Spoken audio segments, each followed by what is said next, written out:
Hey Clashers, you might remember the tournament where the tournament is forcing you as a player to play a certain strategy, but not the entire strategy is given. Instead, there's only a couple of troops and spells given from this tournament, and you have to fill the empty spaces. For example, for this one, you can see it's a really wild combination of Dragon Rider, a super dragon, ice golems, wizards, headhunters, invisibility spell, and bad spell.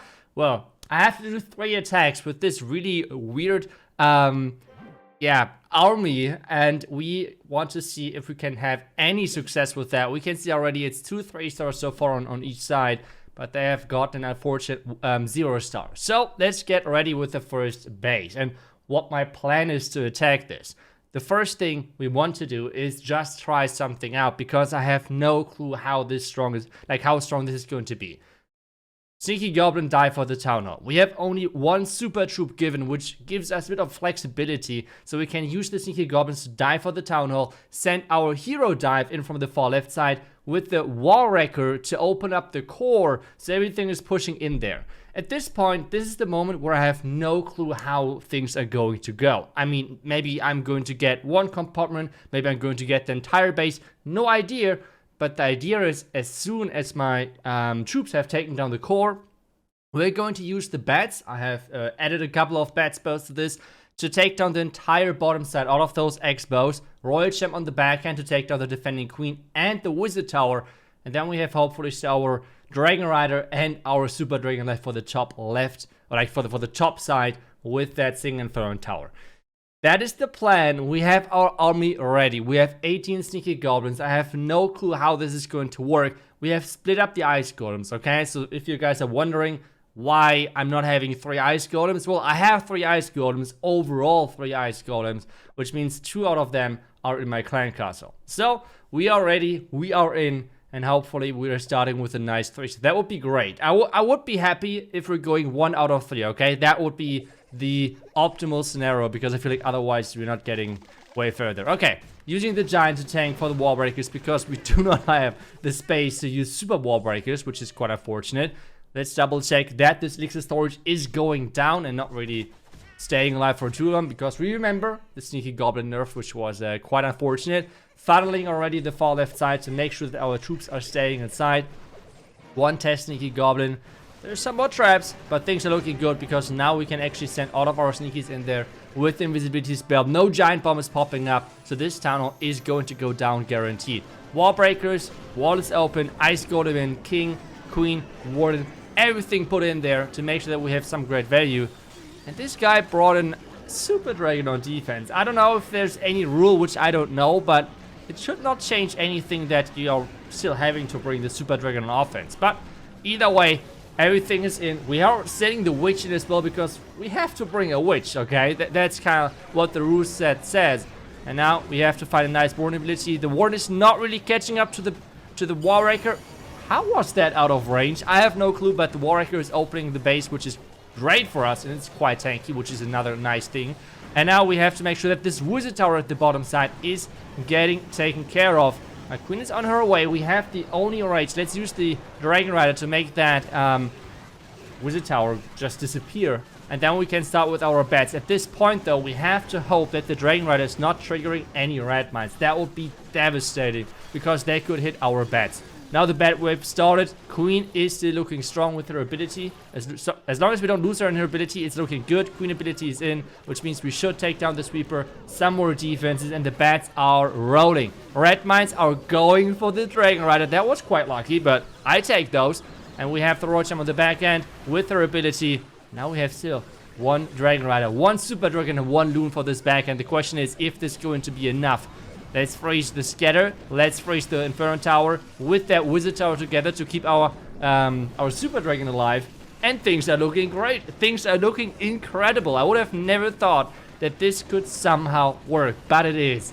And it is the first 3-star for us in this match. I mean, this looked this looked perfect, to be honest. I mean, this looked like somehow like a solid strategy. I feel like the Super Dragon on the back end was kinda not really necessary, let's put it that way, but I take those any day. First 3-star, which means if we're going 0 out of 2 next 2 attacks, I don't mind. As I said, all what I want is to get is 1 out of 3. And we're going in with every single time a different approach. Okay, so the first time we had the sneaky goblin approach with just sniping the town hall. So let's dive into the next plan, because the next approach is going to be with healers. So on this base, it looks kind of strange, and yes, I mean, I was doing the planning and everything, and that's why it's kind of like voiceover for you as well. We did the planning and everything in German in my live stream. And a lot of people said when watching this base, yeah, it's to just play the Flamefinger there and whatever.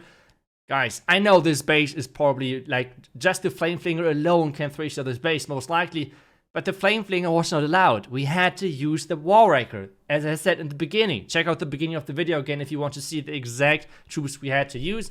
There's the plan, nice queen charge on the top side and then some backhand bats hopefully.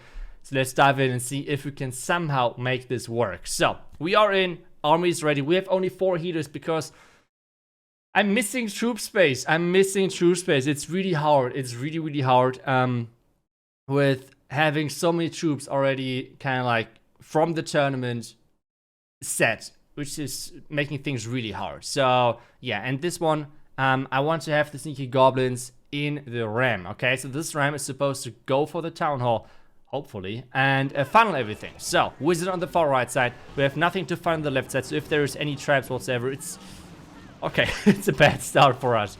But let's use another Kokoloon. Let's use those healers to get this queen in. And we need to use the ram now to force our queen inside, hopefully. To make sure this ram is actually getting there. But unfortunately, the queen is going the wrong side. We have to force her back with the invisibility spell. We have seen this one freeze, which is nice. But with that one freeze, we're not going to make it to the town, unfortunately, because that elixir storage, for the elixir storage, that's why I wanted to use the invisibility spell. I should have brought 2 invisibility spells, but I did not. So now we have to rely on hope that somehow this town was going down. Let's freeze things, and those sneaky goblins have to somehow get that town hall. The queen at the same time is having some problems, but we're concentrating on the town hall. The town hall's not going down. Are you kidding? That was 0 HP. Are you kidding? So we have to use the Royal Champion at this point on. It's going to be really tricky to save this, because the Royal Champ was supposed to get the back end. We're now funneling at the top side. It's an expensive funnel with the Super Dragon, but how should you use a Super Dragon otherwise? It's really, really tricky if you have so many other troops already given. So now the Ice Wizard, the Ice Golem with the Wizard. That was the combination I was looking for. And then hopefully the Queen is, yeah, getting forced inside the base. We're going to use the jump to force everything back together. That's the entire idea. Let's use the Rage again. Everything looks good so far, but the Queen actually not going inside that base as planned. That is a really weird pathing for her, but I mean, nothing I can do. And we have one more rage left, a couple of bats. The plan was to use those bats at the bottom side with the Dragon Riders together, but at this point we have our main push not really working as intended. The main push was supposed to go in from the top side with having the Royal Champion supporting it, and the Royal Champ is missing. The Royal Champ is missing really badly, and those healers are luckily healing our witch.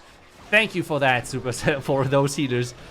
I feel like at this point, the probably worst troop in the game, when it comes down to that it's not supposed to do what it should do, is the healers, I guess. At least, maybe that's for me. The Warden, most of the time, I can explain why the Warden does certain things. But the healers just seem out of place. I don't know. The healers just seem super random at the moment. I don't know if that's only me. Maybe because I like to blame it on something else than me. But yeah, who knows? Let me know in the comments if you agree on the healers. I feel like the healers right now are...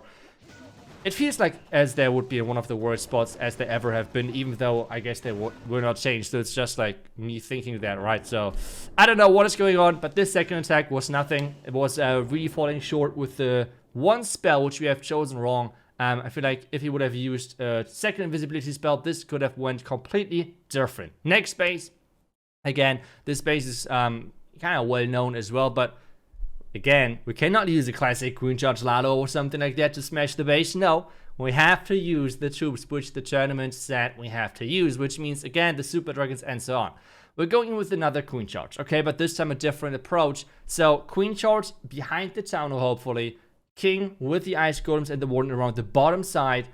And then we're going to get to the fun part, okay? Because we are going to use like a, instead of like a Yeti blimp, we're going to use a Yeti wall breaker from the far right side with the rage together to take down the air defense and take down the defending queen. And then we should maybe have some nice value if you're sending in our dragons from the top side, with the bats then tanking the single inferno tower for our super dragon and our dragon riders. That is the idea. No clue if that's going to work, okay? I have no clue how far my king push at this bottom side with the royal gem together is going to get. But let's see. We have to see if it's going to work. I hope the queen charge is going to work. I hope we're going to get the second star. It's quite risky, but let's try it, okay? We have not many troops. As you can see, we have only 4 headhunters. I used one of the headhunters inside the wall breaker because otherwise I would have not had any cleanup whatsoever. I need to use as well the dragon rider to funnel because we had no other troop space left for a baby dragon. So it's really looking not that great when it comes down to all of that. Looking out the clan castle, which is a super minis, which is probably the worst clan castle for me at this point, because it's forcing me to use a rage. Otherwise they always had like a super dragon in there, which would have been probably nicer, but either way, now we try to push our king into this top, left side, to push our queen then into the core. That's the entire idea of this plan, right? We want to push that queen in, but king already is walking the wrong way. I should have placed him just better. That's totally on me. No one else to blame except me on this one. First wall break is interesting. Second wall break is interesting as well, but it's redirecting on the inner wall. That's the reason. Some people are asking, it's why do pros always have those open walls? That is exactly the reason. You can never really predict where wall breakers are going. I thought this would be a kind of like a somewhat closed compartment in the middle, but it was not. And now this queen cannot reach that town hall. This is really bad news. But the ice golems though, those ice golems walked perfectly. I mean, take a look at that. The freezes which they're providing on those single inferno tower, or like on this single inferno tower, is incredible. At this point though, where is the queen going? And she's going for the build-out. Where is she going next? And going for the town hall. Lucky me. This could have turned really quickly into a, yeah, 1 star. Now the ram from the bottom side, because I need some tanking. I'm using it to tank the cannon, the archer tower, everything. So the original plan of using the ram on the far right side did not work. But we still have the bats, okay? As long as the tunnel is going down, we have the bats. We can use them for tanking purposes. Now the dragon and everything in. Use the wizard and everything to funnel this far right side, okay? So somehow get the super dragon on top of that defending queen. Freeze, non-stop freeze those, this queen, because she's dealing a lot of damage. We have to freeze her again. Freeze the scatter as well. And now we have 1 more rage in 50 seconds and a drain, okay? That is everything we have. Rage things up, so the queen is going down quickly. Take down the defending scatter as well. The queen is down, and now we have 40 seconds and a couple of defenses only left. And this could be a 3-star. We have the archers working at the top side. We have nothing to play. So at this point, it's just waiting and watch. Watch what happens as long as my troops are dodging that single inferno tower. Like, not dodging actually. Actually, I want the troops to go inside that single inferno tower. But right now, the super dragon is not going there. Now there's a skeleton trap. Are you kidding me?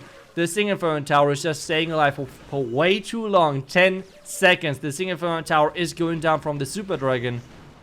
But it's just too late. It is too late. Another skeleton trap is popping up, and it's going to be a 99% 2-star.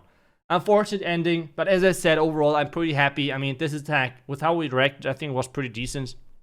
Was just unfortunate with the wall break. I feel like if the wall break would have worked as intended and we would have gotten to the compartment behind the town hall, I think this would have went completely different, because we would have had way more healers alive, the queen would have stayed alive, and with that, things would have looked way better on the time standing as well. Otherwise, well, I hope you enjoyed this video with those fun strategies. Was quite a fun match overall. And yeah, because of the 0-star, we're going to win that anyways. But thank you so much for watching. I wish you guys back tomorrow with the next video. Until then, see ya and bye-bye.